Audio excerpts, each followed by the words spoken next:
Hello students, welcome back to PSC for CBSE students. आज हम पढ़ेंगे CBSE की क्लास 9th की साइंस का चैप्टर नंबर 2 जो कि है is matter around us pure, यानी कि क्या हमारे आसपास के पदार्थ शुद्ध हैं। ये हमारे चैप्टर का नाम है। ये चैप्टर हम जो है आज पढ़ने जा रहे हैं। ठीक है स्टूडेंट्स, हमने जो इससे पहले जो पहला चैप्टर है आपका chapter number 1 matter in our surroundings, यानी कि हमारे आसपास के पदार्थ, ये जो है हमने कंप्लीट कर लिया। तो अगर आपने वो चैप्टर नहीं देखा है तो आपको चैप्टर नंबर 1 का जो लिंक है वो आपको वीडियो के डिस्क्रिप्शन बॉक्स में मिल जाएगा। आप वहाँ से चैप्टर नंबर 1 को देख सकते हैं, या फिर आप हमारे चैनल की प्लेलिस्ट को जाकर के चेक कर लीजिए, आपको वहाँ पर भी जो है हमारा चैप्टर नंबर 1 मिल जाएगा। ठीक है, साथ ही साथ हमने chapter number 8, chapter number 10, chapter number 11 भी कंप्लीट करवाया हुआ है। तो अगर आपको वो चैप्टर देखने हैं तो उनके वीडियोस भी आपको लिंक के नीचे जो है डिस्क्रिप्शन बॉक्स में उनके लिंक जो है वो मिल जाएंगे। ठीक है स्टूडेंट्स, तो आज जो है हम अपना चैप्टर नंबर 2 पढ़ते हैं जो कि is matter around us pure, यानी कि क्या हमारे आसपास के पदार्थ शुद्ध हैं। ठीक है, तो इससे पहले हमें ये पता होना चाहिए कि मैटर क्या होता है। ठीक है, जो मैटर होता है, मैटर क्या होता है ये हमें पता होना चाहिए। ठीक है,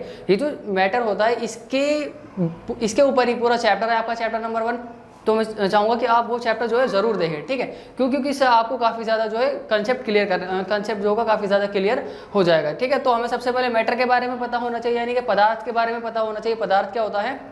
तो पदार्थ होता है जितनी भी चीज़ें हम अपने आसपास में देखते हैं वो सब की सब क्या होती हैं, वो सब की सब पदार्थ होती है। ठीक है, जितनी भी चीज़ें हम अपने आसपास में देखते हैं। ठीक है, तो कोई भी चीज़ है जो जगह घेरती है और उसके अंदर कुछ वजन होता है वो क्या कहलाती है? वो मैटर कहलाती है, वो पदार्थ कहलाती है। ठीक है, जैसे यहाँ पर लिखा हुआ है कि anything that occupies space and have mass is called matter. तो कोई भी चीज़ होती है जो जगह घेरती है और उसके अंदर कुछ वजन होता है वो क्या कहलाती है? पदार्थ कहलाती है। ठीक, अब अगर आप अपने चारों तरफ नजर दौड़ाएंगे तो आपको हर एक चीज़ ऐसी दिखेगी जिसके अंदर कुछ वजन होगा और वो कुछ जगह भी घेरती होगी। ठीक है, तो हम कह सकते हैं कि जितनी भी चीज़ें हम अपने आसपास में देखते हैं वो सब पदार्थ हैं, वो सब क्या है? मैटर हैं। ठीक है, हिंदी में भी लिखा हुआ है कि कोई भी चीज़ जो कुछ स्थान घेरती है और उसमें द्रव्यमान होता है वो क्या होती है? वो पदार्थ कहलाती है। जैसे कि एग्जाम्पल भी नीचे लिखे हुए हैं, पेन है, चेयर है, ट्री है, कलम, कुर्सी, पेड़ आदि, ये सब क्या है? पदार्थ के एग्जाम्पल है, मैटर के एग्जाम्पल है। आप अपनी तरफ से भी लिख सकते हैं कुछ भी जो भी आपको दिमाग में आ रहा हो। ठीक है, तो ये तो हमने पढ़ लिया मैटर के बारे में कि मैटर क्या होता है। ठीक है, अब जो हमारा चैप्टर है वो इस बेस पर है कि जो मैटर होता है, जो भी हमारे आसपास की चीज़ें हैं, क्या वो प्योर है या नहीं है। ठीक है, या फिर जिन चीज़ों के पैकेट्स पर, डब्बों पर जो लिखा हुआ होता है शुद्ध, प्योर जो लिखा हुआ होता है, क्या वो वाकई में प्योर होती हैं। ठीक है, जैसे कि जो मिल्क का पैकेट होता है उस पर लिखा होता है प्योर मिल्क, शुद्ध दूध, क्या वो शुद्ध होता है वाकई में? ठीक है, जैसे जो तेल होता है जिससे घर में सब्जी बनती है, वो जो तेल होता है वो उस पर भी लिखा होता है शुद्ध सरसों का तेल, इस तरीके से लिखा हुआ होता है। तो क्या वो वाकई में शुद्ध होते हैं? जो जितनी भी चीज़ें हम अपनी मार्केट से लाते हैं जिनके पैकेट्स पर शुद्ध या फिर प्योर लिखा हुआ होता है, तो क्या वो एक्चुअली में प्योर होती भी है या नहीं? ठीक है, असल में प्योर का मतलब क्या होता है ये इस चैप्टर के बारे में हम जानेंगे, इस चैप्टर के अंदर हम जो है जानेंगे। ठीक है, एक साइंटिस्ट की नज़र में प्योर किसे कहते हैं, कोई भी चीज़ साइंटिस्ट की नज़र में प्योर कब होगी, साइंस की नज़र में कोई भी चीज़ प्योर कब होगी, ये आज की वीडियो में हम पढ़ने वाले हैं। ठीक है, तो हमें सबसे पहले प्योर का मतलब पता होना चाहिए। प्योर क्या होता है? ठीक है, तो प्योर के बारे में पढ़ने से पहले हम जो है इसके बारे में पढ़ लेते हैं, जो कि है एक चार्ट जो दिया हुआ है इसके बारे में हम पढ़ लेते हैं। ठीक है, सबसे ऊपर लिखा हुआ है मैटर। मैटर क्या होता है? ठीक है, मैटर हमने अभी पढ़ा है कि कोई भी चीज़ है तो जगह घेरती है और उसके अंदर कुछ वजन होता है वो क्या कहलाती है? मैटर कहलाती है, यानी कि पदार्थ कहलाती है। ठीक, अब ये जो पदार्थ है 2 तरह का होता है। ठीक है, जो चैप्टर नंबर 1 है पूरा का पूरा इसके ऊपर बेस्ड है। ठीक है, लेकिन अब इसका जो है हम आगे केमिकल क्लासिफिकेशन इस चैप्टर में पढ़ेंगे। ठीक है, तो जो मैटर होता है, मैटर 2 तरह का होता है। पहला होता है प्योर सब्सटेंस और दूसरा होता है मिक्सचर। ठीक है, पहला होता है प्योर, दूसरा होता है मिक्सचर। पहला होता है शुद्ध, दूसरा होता है मिश्रण। ठीक, अब उसके आगे जो प्योर सब्सटेंस है वो 2 तरह का होता है, एक होता है एलिमेंट्स और दूसरा होता है कंपाउंड्स। जो शुद्ध पदार्थ हैं वो भी 2 तरह के होते हैं। ठीक है, पहला है तत्व और दूसरा है यौगिक। और फिर आगे जो मिक्सचर है, जो मिश्रण है, वो भी 2 तरह का होता है। ठीक है, एक होता है होमोजीनियस मिक्सचर, एक होता है हेटेरोजीनियस मिक्सचर। ठीक है, एक होता है समांगी मिश्रण और दूसरा होता है विषमांगी मिश्रण। ठीक है, फिर इसका आगे भी सब टाइप्स हैं, आगे भी सब डिवाइडेड हो रखे हैं। जैसे कि जो आपका समांगी मिश्रण होता है, यानी कि जो होमोजीनियस मिक्सचर होता है उसके अंदर आते हैं आपका सॉल्यूशन और कोलोइडन, और जो हेटेरोजीनियस मिक्सचर होता है इसके अंदर आता है आपका सस्पेंशन। ठीक है, यानी कि निलंबन है, विषमांगी मिश्रण के अंदर आता है। तो वो भी हम सब जो इस चैप्टर के अंदर आगे पढ़ेंगे। ठीक है, तो अभी हमें पता होना चाहिए कि शुद्ध पदार्थ किसे कहते हैं, यानी कि प्योर सब्सटेंस किसे कहते हैं। हमने मैटर के बारे में जान लिया है, तो अब हम पढ़ते हैं प्योर सब्सटेंस क्या होता है। ठीक है, तो प्योर सब्सटेंस होता है कोई भी ऐसा सब्सटेंस है जो सिर्फ एक तरह के पार्टिकल से मिलकर के बना हुआ होता है, उसको हम प्योर सब्सटेंस कहते हैं। क्या कह रहा हूं मैं कि कोई भी ऐसा पार्टिकल है, कोई भी ऐसा सब्सटेंस है जो सिर्फ एक तरह के पार्टिकल से मिलकर के बना हुआ है, उसको हम क्या कहते हैं? उसको हम कहते हैं प्योर सब्सटेंस, यानी कि शुद्ध पदार्थ। लिखा हुआ है pure substance is consist of a single type of particle. जो एक प्योर सब्सटेंस होता है वो सिर्फ एक तरह के पार्टिकल से मिलकर के बनता है। ठीक है, शुद्ध पदार्थ एक प्रकार के कणों से मिलकर के बना होता है। आगे आपको समझ में ठीक है, हमने मैटर के बारे में पढ़ लिया और प्योर सब्सटेंस के बारे में पढ़ लिया है, ठीक है। अगर आप पेपर में आता है तो आप लिख देंगे इसके बारे में, ठीक। फिर उसके बाद जो आगे लिखा हुआ है कि जो प्योर सब्सटेंस होता है वो भी दो तरह का होता है, जैसे यहाँ पर हमने इनका क्लासिफिकेशन किया था, प्योर सब्सटेंस दो तरह का होता है, एक एलिमेंट्स और एक कंपाउंड्स। वैसे यहाँ पर भी नीचे लिखा हुआ है कि pure substance are of two types, यानी कि जो शुद्ध पदार्थ होते हैं वो भी कितने तरह के होते हैं, बिल्कुल सही, दो तरह के होते हैं, ठीक है। शुद्ध पदार्थ दो प्रकार के होते हैं, सबसे पहला एलिमेंट और दूसरा क्या होता है, कंपाउंड होता है, ठीक है। सबसे पहला है तत्व और दूसरा है यौगिक, ठीक। तो पहले एलिमेंट्स के बारे में पढ़ते हैं, फिर उसके बाद हम कंपाउंड्स के बारे में पढ़ेंगे, ठीक है। तो एलिमेंट क्या होते हैं, एलिमेंट होते हैं ऐसा प्योर सब्सटेंस जो केवल एक तरह के एटम से मिलकर के बना हो, किससे मिलकर के बना हो, एटम से मिलकर के बना हो, उसको हम बोलते हैं एलिमेंट्स, ठीक है।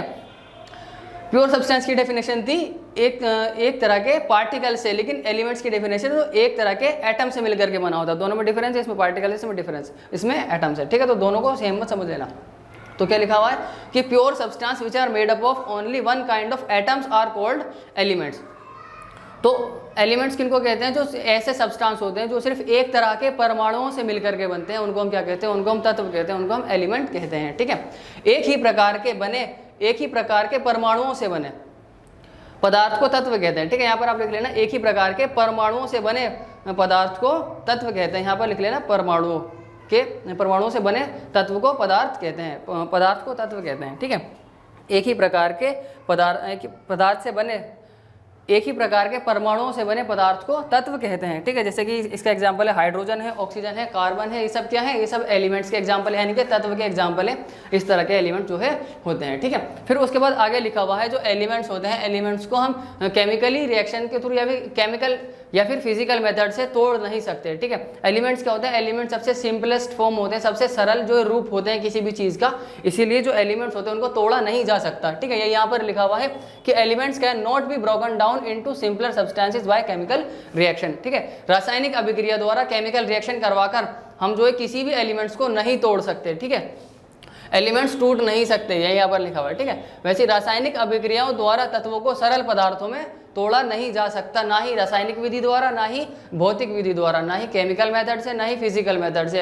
एलिमेंट्स को तोड़ ही नहीं सकते, ठीक है। एलिमेंट्स टूटते नहीं हैं, ठीक। और अब तक जो हम एलिमेंट्स के बारे में जानते हैं, कितने एलिमेंट्स के बारे में जानते हैं, 118 एलिमेंट्स के बारे में हम जानते हैं, ठीक है। There are 118 elements known. अब तक हमारे पास कितने एलिमेंट्स की जानकारी है, 118 एलिमेंट्स की जानकारी है, बाकी एलिमेंट्स की अभी खोज चल रही है, ठीक है। अभी तक 118 तत्व ज्ञात है।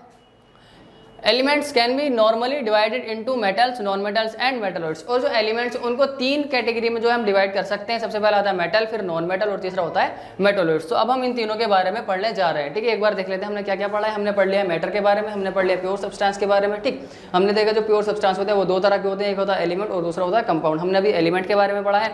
एलिमेंट क्या होते हैं, ऐसे सब्सटेंस होते हैं जो एक तरह के एटम से मिलकर के बने होते हैं, एक तरह के परमाणुओं से मिलकर के बने होते हैं, उनको हम क्या कहते हैं, उनको हम एलिमेंट्स कहते हैं, यानी कि उनको हम तत्व कहते हैं। इनका एग्जाम्पल है जैसे कि हाइड्रोजन है, ऑक्सीजन है, कार्बन है, सल्फर है, क्लोरीन है, आर्गन है, नियोन है, फ्लोरीन है, ये सब क्या है, ये सब एलिमेंट्स के एग्जाम्पल हैं, ठीक है।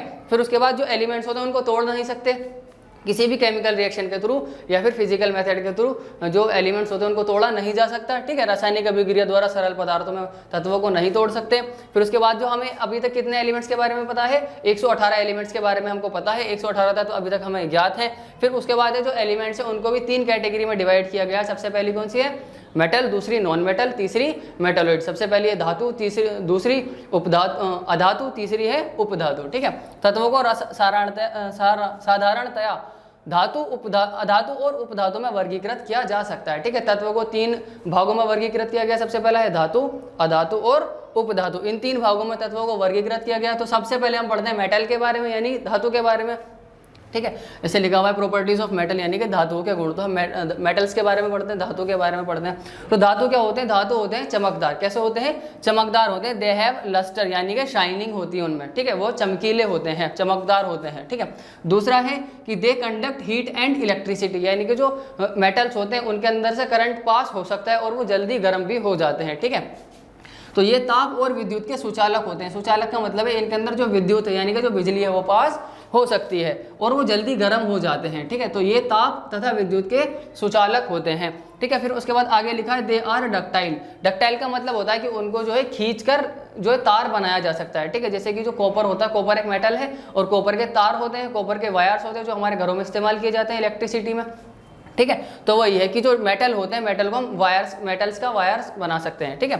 तो ये तन्निये होते हैं, इनको तार के रूप में खींचा जा सकता है, ठीक है, यानी इनका तार बनाया जा सकता है, ठीक है। फिर अगला है दे आर मेलिएबल। मेलिएबल का मतलब होता है कि इनको हथौड़े से पीट पीट कर पतली चादर में बदल देना, ठीक है। तो ये इनकी प्रॉपर्टी होती है मेलिएबल।